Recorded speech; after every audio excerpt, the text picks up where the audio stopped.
ചെല്ലി തീരുന്നതിന് മുമ്പേ മാല തിരിച്ചു കിട്ടും.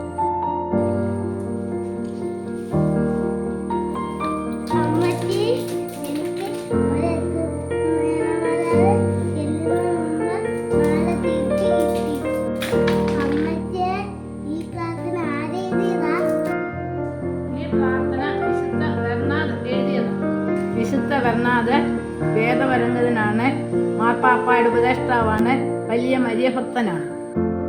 വിശുദ്ധ ബെർണാദ് പറയുന്ന ഒരു കാര്യമുണ്ട്: ആപത്തുകളിലും വിഷമതകളിലും മറിയത്തെ വിളിച്ച് അപേക്ഷിക്കുക. അവളെ വിളിച്ച് അപേക്ഷിക്കുന്നവർ ആരും ഉപേക്ഷിക്കപ്പെടുകയില്ല.